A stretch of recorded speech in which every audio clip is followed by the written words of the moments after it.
everybody. So we are jumping right into what we got planned for today.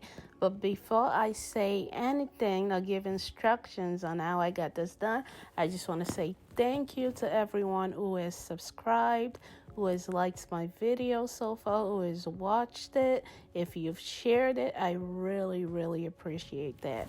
Okay, so today we are doing a flower wall, but we're going to place the name of a baby, really. My best friend's baby. Congratulations, girl, by the way. But we're going to place that on the flower wall. So I went on Microsoft and I found out the font and the design that I wanted. And as you can see on the bottom of the Carboard paper, I was sketching out some other designs, playing with it, but I just went with the favorite and easier design for me to make, in a sense that made sense for this project. So I sketched it out. I did my measurements based on the size of the flower wall and what I wanted, how I wanted it to fit. So as you can see, I went ahead to cut out those alphabet from the white paper, and I placed it on a cardboard box. These are the ones that I have laying around the house for my arts and craft. When I get things in the mail, I just save those boxes for when I need them. And I do 2 layers of this. You're going to see where I go to glue it again. That's to make the alphabet stronger, and it has more stamina. So I added holes to it to be able to anchor it. So I wanted the alphabets to be very firm. So I decided to do paper mache. If you have never done paper mache before, where have you been? I feel like it was definitely a part of your childhood growing up in middle school, high school, art class and stuff. I really liked the concept of it, so I thought to bring that back into play. So that's what I did to make a very uniform alphabet, as uniform as I could get it anyhow. So this is the finished result of my paper mache. As you can see, it's very sturdy. Okay, I went to bang it, knock it, try to bend it, and it won't budge. I did only 1 layer of paper mache and 2 layers of the cardboard paper that I glued to it. So it was very steady and thick enough for what I wanted it to do. So we're going to go ahead and paint this. I wanted a paint that I can use, a color that I can use that could cover out those write-ins from the newspaper. So I got my paint.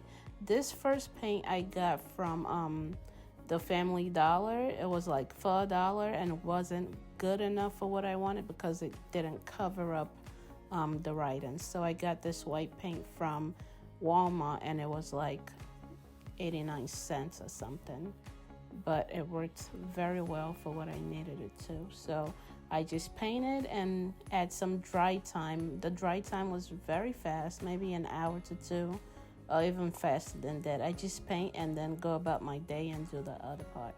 So now for the wall, flower wall, So I'm sorry I don't have beginning clips of this. I did get the foam board from the dollar store. I think it was like 2 for $1 or 1 for 79 cents. I can't remember. So I also got my flowers from Dollar Tree. I initially started with 13 and soon realized that I needed a lot more than 13. So you get like 4 or 5 roses a piece. I most likely used over 25 pieces of rose. So because as a girl, I did every shade of pink I could find, a little bit of hot pink, and I also painted the alphabet. Oh God, I'm tongue-tied.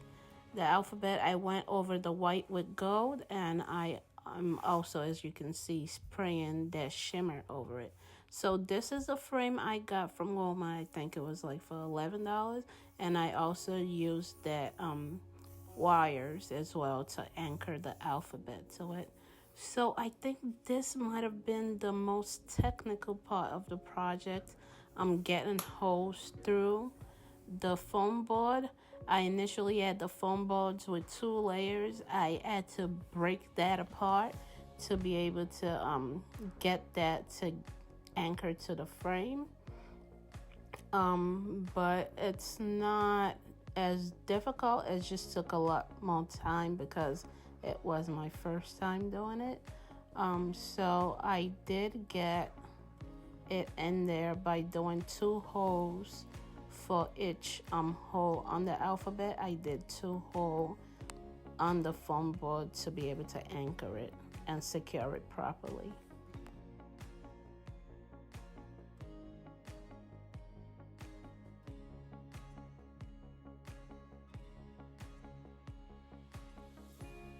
When I tell you that this right here was my biggest struggle out of everything in terms of creating this, trying to get it onto the foam board and also trying to get it onto the frame. Ooh, I cried.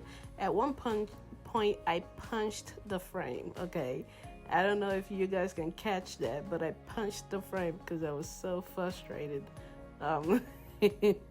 There we go. But it's fast forward, so you can't see it. And in order to get it on the wall into it, I tried fitting it into the frame at first, and that didn't work. So I tried using double sided tape as well as the burb wire. What's wrong with my pronunciation today? So the idea behind this was getting that burb wire through the foam board and through the frame as well. But you'll see what I'm trying to talk about. Unfortunately, I didn't have a clip of it, but as you can see, the 2 gold wires, that was my first initial plan, and the 2 pointy ones to the left, that was smarter to do it that way. But this is a finished result, guys. I hope you enjoyed this process with me. Thank you.